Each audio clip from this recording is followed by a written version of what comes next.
ಒಟ್ಟು 3 ಜನ ವಿಡಿಯೋ ಕಾಲ್ನಲ್ಲಿ ಇದ್ದಿರುವಂತಹ ದೃಶ್ಯಗಳನ್ನು ಗಮನಿಸಿದ್ವಿ. ದರ್ಶನ್ ಮತ್ತು ಇಬ್ಬರು ಬೇರೆ ಬೇರೆ ವ್ಯಕ್ತಿಗಳು ಈ ವಿಡಿಯೋ ಕಾಲ್ನಲ್ಲಿ ಇರುವಂತದ್ದು. ಜೈಲಿನಲ್ಲಿರೋ ಮತ್ತೋರ್ವ ಕೈದಿ ಮತ್ತು ಹೊರಗಡೆಯ ವ್ಯಕ್ತಿ. ಜೈಲಿನಿಂದ ನಟ ದರ್ಶನ್ ವಿಡಿಯೋ ಕಾಲ್ ವಿಚಾರಕ್ಕೆ ಸಂಬಂಧಪಟ್ಟಂತೆ ಜೈಲಧಿಕಾರಿಗಳಿಗೆ ಈಗ ಟೆನ್ಷನ್ ಸ್ಟಾರ್ಟ್ ಆಗಿದೆ. ನಾವೆಲ್ಲಿ ಅಮಾನತು ಆಗ್ಬಿಡ್ತೀವೋ ಅಂತ ಈಗ ಭಯ ಸ್ಟಾರ್ಟ್ ಆಗಿದೆ. ರೆಡ್ಡಿ ಎಂಬ ಆತನ ಮೊಬೈಲ್ನಲ್ಲಿ ಸ್ಟೇಟಸ್ ಕೂಡ ಹಾಕಿಕೊಳ್ಳಲಾಗಿತ್ತು. ರೆಡ್ಡಿ ಎಂಬ ಆತನಿಗೆ ವಿಡಿಯೋ ಕಾಲ್ ಮಾಡಿದ್ರು ದರ್ಶನ್ ಅವರು. ರೆಡ್ಡಿ ಯಾರು, ಏನ್ ಮಾತಾಡಿದ್ರು ಅನ್ನೋದು ಕೂಡ ಗಮನಿಸಿದ್ವಿ. ಒಂದು ಕಡೆ ನಟ ದರ್ಶನ್ ಅವ್ರಿಗೆ ಆತ ಹೇಗಿದ್ದೀರಾ ಬಾಸ್, ಊಟ ಆಯ್ತಾ ಅಂತ ಕೇಳಿದ್ರೆ ಊಟ ಆಯ್ತು ಚಿನ್ನ, ನೀನ್ ಹೇಗಿದ್ದೀಯಾ ಅಂತ ಕೇಳುವಂತಹ ಕಾನ್ವರ್ಸೇಷನ್ ಗಮನಿಸ್ತಾ ಇದ್ದೀವಿ. ಸೊ ಆ ಫೋನ್ ಯಾರ್ದು ಅಲ್ಲಿ ಮೇಲೂ ಕೂಡ ನೀವು ಗಮನಿಸಬಹುದು. ರೆಡ್ಡಿ ಅನ್ನುವಂಥ ಹೆಸರಿನ DP ಕೂಡ ಇದೆ. 7 ಗಂಟೆ 3 ನಿಮಿಷ ಸಂಜೆ ಕರೆ ಹೋಗಿರುವಂಥದ್ದು. ಹಾಗಾಗಿ ಈಗ ಪರಪ್ಪನ ಅಗ್ರಹಾರದಲ್ಲಿ ಫೋನ್ಗಳನ್ನ ಯಾಕೆ ಕೊಡ್ತಾ ಇದ್ದಾರೆ, ಸಿಗರೇಟ್ಗಳನ್ನ ಕೊಡ್ತಾ ಇದ್ದಾರೆ, ಮದ್ಯಪಾನ ರವಾನೆ ಆಗ್ತಾ ಇದೆ ಅನ್ನುವಂಥ ಮಾಹಿತಿ ಲಭ್ಯ ಆಗ್ತಾ ಇದೆ, ಇತ್ಯಾದಿ ಇತ್ಯಾದಿ ಪರಪ್ಪನ ಅಗ್ರಹಾರದ ಒಳಗೆ ಹೋಗ್ತಾ ಇದೆ ಅನ್ನುವಂಥ ಮಾಹಿತಿ ಲಭ್ಯ ಆಗ್ತಾ ಇರೋದ್ರಿಂದ ಇತ್ತ ಜೈಲಧಿಕಾರಿಗಳಿಗೆ ಟೆನ್ಷನ್ ಸ್ಟಾರ್ಟ್ ಆಗಿದೆ. ಎಲ್ಲಿ ನಾವು ಕೂಡ ಸಸ್ಪೆಂಡ್ ಆಗ್ಬಿಡ್ತೀವೋ, ದರ್ಶನ್ ಅವ್ರಿಗೆ ಭಯ ಪಟ್ಕೊಂಡು ನಾವು ನೋಡಿದ್ರೆ ಎಲ್ಲಾ ಫೆಸಿಲಿಟಿಗಳನ್ನ ಅವ್ರಿಗೆ ಕೊಟ್ಟು ಈಗ ನಾವು ಸಂಕಷ್ಟವನ್ನ ಎದುರಿಸಬೇಕಾದಂತಹ ಪರಿಸ್ಥಿತಿ ಉಂಟಾಯ್ತಲ್ಲ ಅಂತ ಒಂದು ಕಡೆ ಭಯ ಪಡುವಂತಹ ಪರಿಸ್ಥಿತಿಯು ಕೂಡ ನಿರ್ಮಾಣ ಆಗಿದೆ. ಜೈಲಿನಿಂದ ನಟ ದರ್ಶನ್ ವಿಡಿಯೋ ಕಾಲ್ ಮಾಡಿದ್ದಾದ್ರೂ ಯಾಕೆ, ಯಾರಿಗೆ ಅನ್ನೋದನ್ನ ಈಗಾಗಲೇ ಮಾಹಿತಿ ಕಲೆ ಹಾಕ್ತಾ ಇದ್ದಾರೆ ಅಧಿಕಾರಿಗಳು. ಒಟ್ಟಾರೆಯಾಗಿ ನಟ ದರ್ಶನ್ ಅವರು ಸಾಕಷ್ಟು ಜನರ ಬಾಳಿಗೆ ಹೊರಗಡೆ ಇದ್ದಾಗ ದಾರಿದೀಪ ಆಗಿದ್ರು. ಬಟ್ ಈಗ ಒಳಗಡೆಯಿಂದಾನೇ ತುಂಬಾ ಜನಕ್ಕೆ ಮುಳುವಾಗ್ತಾ ಇದ್ದಾರೆ.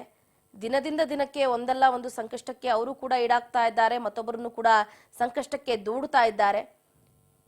ನೋಡ್ಬೇಕಾಗತ್ತೆ. ಈಗ ಇತ್ತ ಏನು ಡಾಕ್ಟರ್ ಜಿ ಪರಮೇಶ್ವರ್ ಅವರು ಕೂಡ ಇದಕ್ಕೆ ಸಂಬಂಧಪಟ್ಟಂತೆ ಏನು ದರ್ಶನ್ ಅವರಿಗೆ ಸೆಲ್ ಫೋನ್ ಆಗಿರ್ಬೋದು, ಕಾಫಿ ಮಗ್ ಆಗಿರ್ಬೋದು, ಸಿಗರೇಟ್ ಆಗಿರ್ಬೋದು ಕೊಟ್ಟಂತಹ 7 ಜನ ಅಧಿಕಾರಿಗಳನ್ನ ಸಸ್ಪೆಂಡ್ ಮಾಡಿದ್ದಾರೆ. ಅದರಲ್ಲೂ ಕೂಡ ಯಾವ್ಯಾವ ಅಧಿಕಾರಿಗಳು ಅಮಾನತು ಆಗಿದ್ದಾರೆ ಅನ್ನೋದು ಕೂಡ ಗಮನಿಸಬೇಕಾಗುತ್ತೆ. ಶರವಣ ಆಗಿರ್ಬೋದು, Sharana Basava, Prabhu, SL, S Thippeswamy, Srikanth Talwar, head warden Venkappa, Santosh Kumar, Narasappa ಅನ್ನುವಂಥವ್ರನ್ನ ಅಮಾನತು ಮಾಡೋರಿಗೆ ಯಾವುದೇ ಚಿಂತೆ ಇಲ್ಲ, ಏನೂ ಇಲ್ಲ. ತುಂಬಾ ಖುಷಿಯಾಗಿದ್ದಾರೆ. ಜೈಲಿನಲ್ಲಿದ್ರೂ ಕೂಡ ಲೈಫ್ ಎಂಜಾಯ್ ಮಾಡ್ತಾ ಇದ್ದಾರೆ ಅಷ್ಟೇ. ತಿನ್ನೋದಕ್ಕೂ ಏನು ಕಡಿಮೆ ಇಲ್ಲ, ಕುಡಿಯೋದಕ್ಕೂ ಏನು ಕಡಿಮೆ ಇಲ್ಲ, ಸಿಗರೇಟ್ಗಂತೂ ಏನು ಕಡಿಮೆನೇ ಇಲ್ಲ. ಅವ್ರು ಮೊದಲೆಲ್ಲ ಹೇಳ್ತಾ ಇದ್ರು ಸಿಗರೇಟ್ ಹೊಡಿಲಿಲ್ಲ ಅಂದ್ರೆ ನನ್ನ ಕೈಕಾಲು ನಡಗೋಗ್ಬಿಡುತ್ತೆ, ನನ್ನ ತಲೆ ತಿರುಗ್ದಂಗೆ ಆಗ್ಬಿಡುತ್ತೆ, ಸಿಗರೇಟ್ ಕುಡಿ ಅಂತ ಕೇಳ್ತಾ ಇದ್ರು. ಅದೇ ಅನ್ಕೊಳ್ತಾ ಇದ್ವಿ. 2-3 ತಿಂಗಳು ಹತ್ತತ್ರ ಆಗ್ತಾ ಇದೆ. ದರ್ಶನ್ ಅವ್ರು ಸಿಗರೇಟ್ ಸೇದ್ದೆ ಹೇಗಿರ್ತಾರೆ, ಹೇಗಿರೋದಕ್ಕೆ ಸಾಧ್ಯ ಅಂತ ತುಂಬಾ ಬಾರಿ ಅನುಮಾನ ಬಂದರೂ ಕೂಡ ಅಲ್ಲಿ ಇವೆಲ್ಲ ನಡೆಯೋದಿಲ್ಲ. ಪರಪ್ಪನ ಅಗ್ರಹಾರ ಅಂದ್ರೆ ಅದು ಕಂಪ್ಲೀಟ್ ಆಗಿ ಹೆಂಗೆ ಅಂದ್ರೆ ತುಂಬಾ ಸ್ಟ್ರಿಕ್ಟ್ ಆಗಿರುತ್ತೆ ಅಂತ ಎಲ್ಲರೂ ಕೂಡ ಅಂದ್ಕೊಳ್ತಾ ಇದ್ರು. ಬಟ್ ಈ ಸ್ಟ್ರಿಕ್ಟ್ನೆಸ್ ಹಿಂಗಿದೆ ಅಂತ ಯಾರಿಗೆ ತಾನೇ ಗೊತ್ತಿರುತ್ತೆ. ಈಗ ನೋಡಿದ್ವಲ್ಲ, ಎಲ್ರಿಗೂ ಕೂಡ ಗೊತ್ತಾಗಿರುತ್ತೆ. ಪರಪ್ಪನ ಅಗ್ರಹಾರ ನೋಡೋದಕ್ಕೆ ಮಾತ್ರ ಭಯಂಕರವಾಗಿದೆ. ಒಳಗಡೆ ಎಲ್ಲ ಕೂಡ ಕುಲ್ಲಂ ಕುಲ್ಲ. ಮೊಬೈಲ್ ಫೋನ್ ಸಿಗುತ್ತೆ, ಕಾಫಿ ಟೀ ಸಿಗುತ್ತೆ, ಊಟ ಸಿಗುತ್ತೆ, ಸಿಗರೇಟ್ ಸಿಗುತ್ತೆ, ಇನ್ನು ಏನೇನ್ ಸಿಗುತ್ತೋ ಸದ್ಯಕ್ಕಂತೂ ಇಷ್ಟು ಸಿಗುತ್ತೆ ಅಂತ ಗೊತ್ತಾಗಿದೆ. ಬಟ್ ಅಲ್ಲಿ ಇರುವಂಥ ಕೈದಿಗಳ ಮೊಗದಲ್ಲಿ ನಾವು ಜೈಲಲ್ಲಿ ಇದ್ದೀವಿ ಅನ್ನೋ ಫೀಲೇ ಇಲ್ಲ.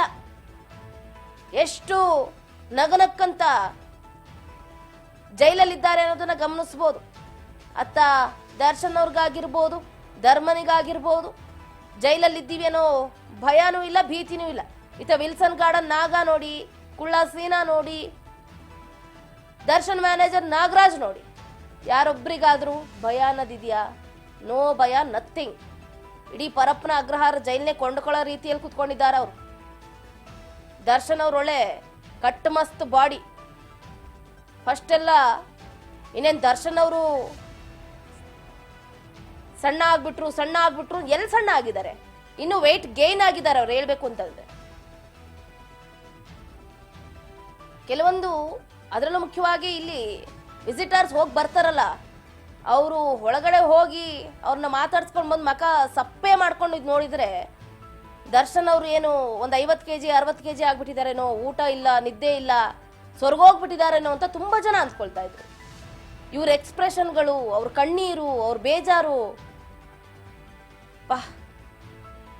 ಬಟ್ ಇವಾಗ ಗೊತ್ತಾಗ್ತಾ ಇದೆ ದರ್ಶನ್ ಅವ್ರ ಜೊತೆ ಖುಷಿಯಾಗಿ ಮಾತಾಡಿ ಹೊರಗಡೆ ಹೆಂಗ್ ರಿಯಾಕ್ಟ್ ಮಾಡಬೇಕು ಅನ್ನೋದು ಅವರಿಗೆ ಸರ್ವೇ ಸಾಮಾನ್ಯವಾಗಿ ಗೊತ್ತಿದೆ.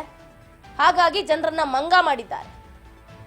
ಈಗ ದರ್ಶನ್ ಅವರು ಹೇಗಿದ್ದಾರೆ ಅಂತ ಬೈ ಲುಕ್ ನೋಡಿದ್ರೇನೆ ಗೊತ್ತಾಗ್ತಾ ಇದೆ. ಅವ್ರ ಮೊದಲೇ ಘಟ, ಈಗಲೂ ಕೂಡ ಹಂಗೆ ಇದ್ದಾರೆ. ಕೊಂಚವೂ ಕೂಡ ದರ್ಶನ್ ಅವರು ವೆಯ್ಟ್ ಲಾಸ್ ಆಗಿದ್ದಾರೆ ಅಂತ ಅನಿಸ್ತಾನೆ ಇಲ್ಲ.